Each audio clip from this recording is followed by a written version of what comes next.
Welcome back to another edition of Gary's Record Collection, and this time out we're going to do a live album by one of those artists that, for me, I have a love-hate relationship with. Love some of the songs, really don't care to hear some of the other songs in this artist's repertoire.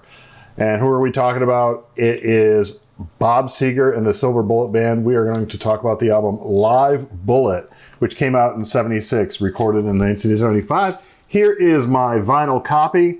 Actually, still has the shrink wrap on it. It's a gatefold, but I have never opened it because I've still got the shrink on it. I love this album.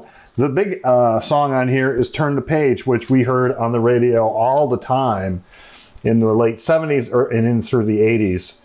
And it's a great song. And then you start, if that's your entry point into the album, then you start looking at everything else that's on the album. It's like, man, that's a pretty good album. So let's set the stage. Recorded in September of 1975 at Cobo Hall in Detroit. Cobo Hall was the arena for all the big rock and roll acts to come through. Zeppelin played there in 75, 73. A whole bunch of other bands did too. And so did Bob Seger. Bob Seger was huge in Detroit. The next year in 76, he played the Pontiac Silverdome. The Pontiac Silverdome held 76,000 people. And he was there in a sold-out hall. And then the next night he goes to somewhere like Iowa and barely can get 1,000 people into a small venue. So he was very regional at the time. And it's interesting, too, he never caught on that early. He had like 7 albums before Beautiful Loser came out in 75. And then Live Bullet was the tour that supported Beautiful Loser. So it's very interesting. It's just one of those deals where it's like you don't know why this guy didn't break nationwide, why it took so long. But here comes Live Bullet, and called one of the best rock live albums of all time. Kicks off with Nutbush City Limits, which is a cover of Ike and Tina Turner. Let's head to the stage of the Cobo Hall in Detroit, Michigan.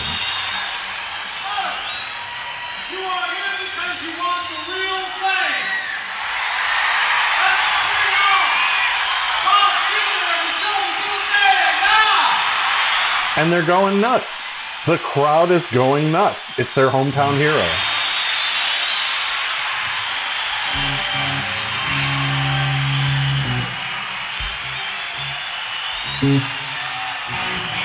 Hey, Detroit! Yeah!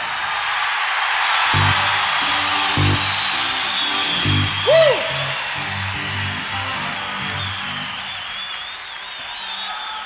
And of course, Nutbush City Limits was on their Beautiful Loser album in 1975. Again, this is the tour that was supporting that album.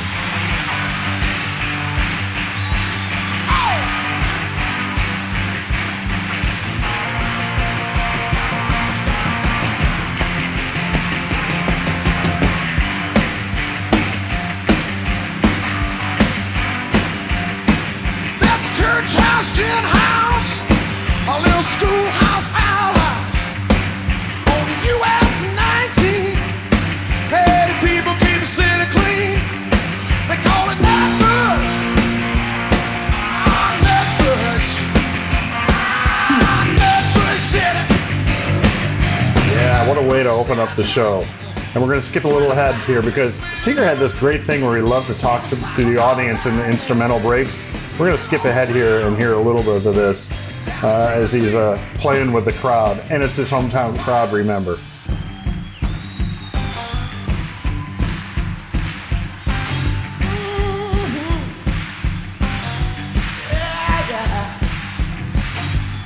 As I told everybody last night, I was reading Rolling Stone where they said that Detroit audiences are the greatest rock and roll audiences in the world. And you can hear it.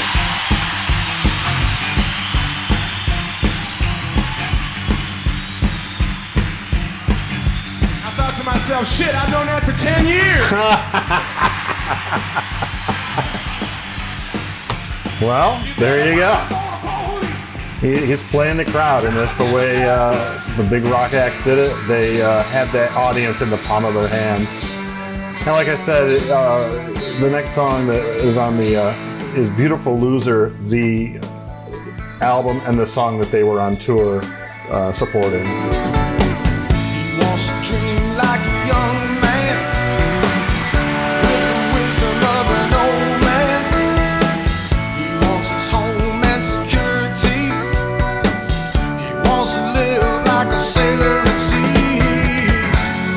Beautiful loser, where you gonna fall when you realize you just don't need it all? Oh, he's your oldest and your best friend. If you need him, he'll be there again. He's always willing to be second best, a perfect lodger, a perfect guest. Beautiful loser, read it on the wall. And so when this was played on the radio, it was paired with Travelin' Man, which was the way it was sequenced on the album too. And so Beautiful Loser, this album with Live Bullet, there were five songs on there. Not Push City Limits, Travelin' Man, Beautiful Loser, Jody Girl, also Kathmandu, which we may hear a little bit later. So that was the big focus. And then he did get into his back catalog. His fans in Detroit knew the songs, knew the albums, but when the album was released nationwide, this was like, this is new music. This is stuff we haven't heard. And we skip ahead in the concert, and one of his most famous songs came from an album called Back in '72. Here's Bob Seger. This is from '72 also, about being on the road. It's called Turn the Page. Yeah. 1, 2, 3,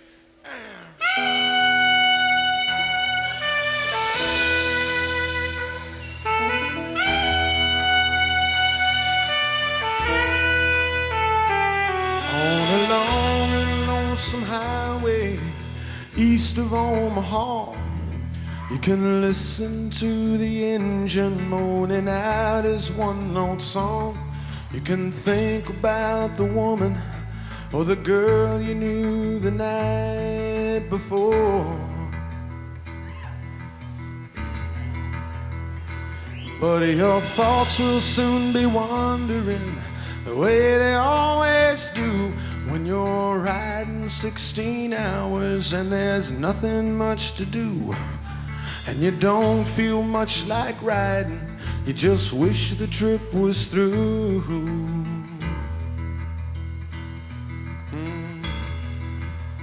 See, here I am on the road again. There I am up on the stage. Here I go playing star again. There I go, turn the page.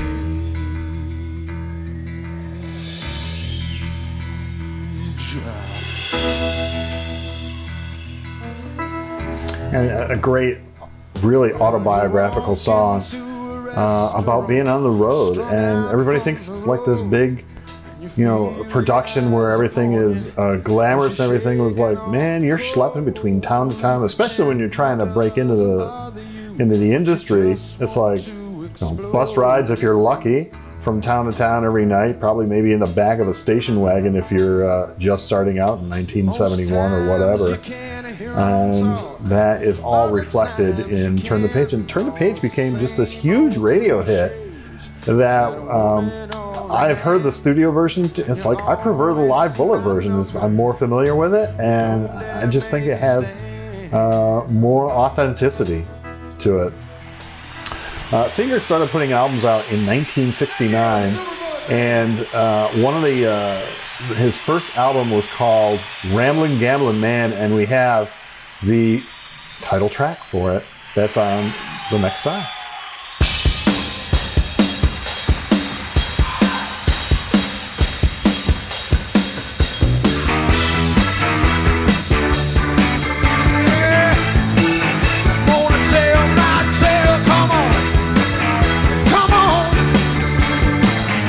It's another autobiographical song, maybe? I don't know. Lonely down by the river.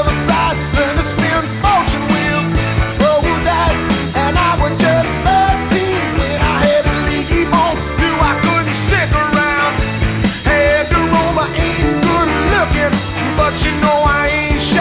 Ain't afraid to look you, girl, in the eyes. If you need some loving and you need it right away, take a little time out, then maybe I'll slip. Then I got to ramble, Lord, I got to gamble. Oh, I got to ramble, and I was born a rambling, gambling man. Hey. A great song. It's real short though. It's only 3 minutes long, but it's catchy, man. It's great. This whole side of the album is awesome because it just segues from one song to the next to the next. And the next song is Heavy Music, which was put out as a single in '67, and it was on the Smokin' OP's album in '72. So, and he again he'll play with the audience. We'll get to it. Here's the beginning of Heavy Music.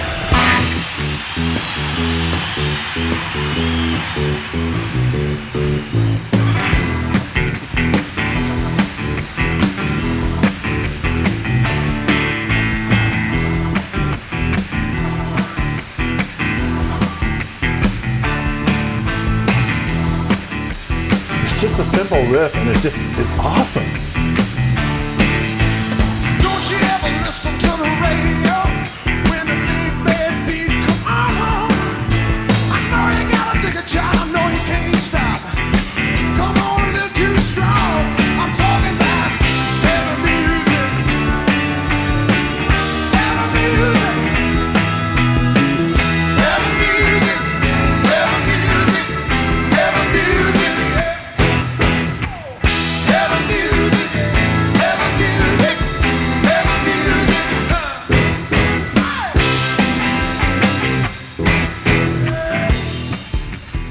These songs are great too for audience participation when you have those definitive stops and Don't you starts. feel like going insane when the drummer begin to pound? And that's another opportunity for him to showcase his band. It's like, let's think about the drummer, and then the drummer has a great drum fill. Let's skip ahead to what I was talking about, the audience participation. Get your hands, get your hands, get your hands. Ooh yeah, ooh yeah. Get your hands, get your hands. Uh-huh. Ooh. All right, people. We got the 16-track tape machine rolling out back. If you sing with me just a little bit, I won't guarantee it, but you just might end up on an album. Who was that? It's like, can you imagine being in the audience and him saying, you know what? Hey, we're recording the gig. Could be on an album, and guess what? It was. No idea if he did that every night to everybody, or if he knew specifically that he was running these, recording these Cobo Hall shows. But that's great. I heard that on the radio. It's like, that is just awesome interplay between the band and the audience. Can't go wrong with that. That's pure engagement, and the crowd goes nuts for it. The crowd also went nuts for the next song after Heavy Music, the aforementioned Kathmandu. I think I'm going to Kathmandu. I think it's really where I'm going to. Hey, if I ever get out of here, that's what I'm gonna do. Kathmandu. I think it's really where I'm going to. Hey, if I ever get out of here, I'm on the Kathmandu. I got no kick against the West Coast. Warner Brothers. I love Kathmandu because recently in the Marvel movies and the Doctor Strange, the first Doctor Strange movie, the whole thing going through the movie was he knew like exactly when every song came out, and he comes back from his journey, and the doctor asks him, like, "Where you been?" He said, "Kathmandu." So you mean like the Bob Seger song? That's awesome, and that's a great way to work in pop culture. We flip to the side 4 of this double LP, and he's covering Chuck Berry, a big song, and Jerry Garcia from the Grateful Dead used to do this solo too. a bunch of other artists too, the Rolling Stones, I believe. Let It Rock. In the heat of the day, down in Mobile, Alabama, we're working on the railroad with a steel driving hammer, trying to get some money, get some brand new shoes, trying to find a lady, chase away my blues. Hot and wasted, Lord, sweating in the sun, 'cause I'm not a foreman till my work is all done.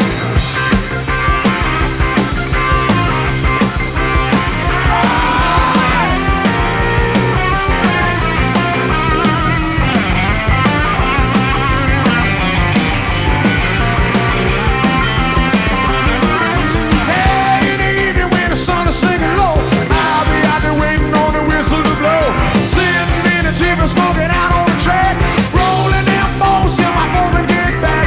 Suddenly I hear her breaking up and shout. Now it's our train, Bobby, just 2 miles out. Look out!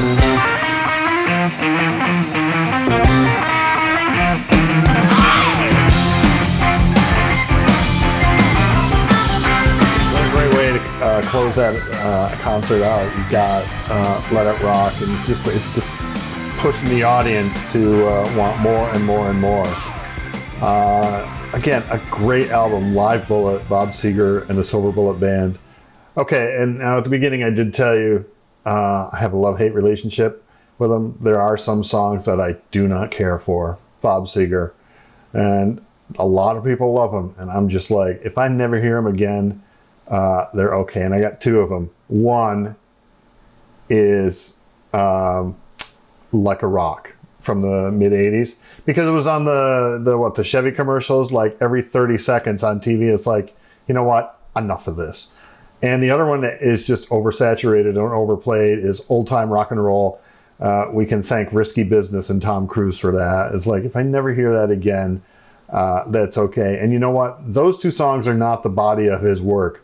You take an album like Live Bullet, and this is more of a representation of what Bob Seger was all about in the 70s, and I think it's a great album. And if you find it, if you have it, get it. It's out on the original album, of course. I've seen remastered versions of it now in the 2023. I saw, where did I see it? I saw it at Cracker Barrel, of all places. I'm like, okay, Cracker Barrel selling Live Bullet. That's awesome. Also have it on CD, remastered 10 or 15 years ago, I think, and they added an extra track from Pontiac Silverdome. So a really decent album. So there you have it. Bob Seger and the Silver Bullet Band, Live Bullet.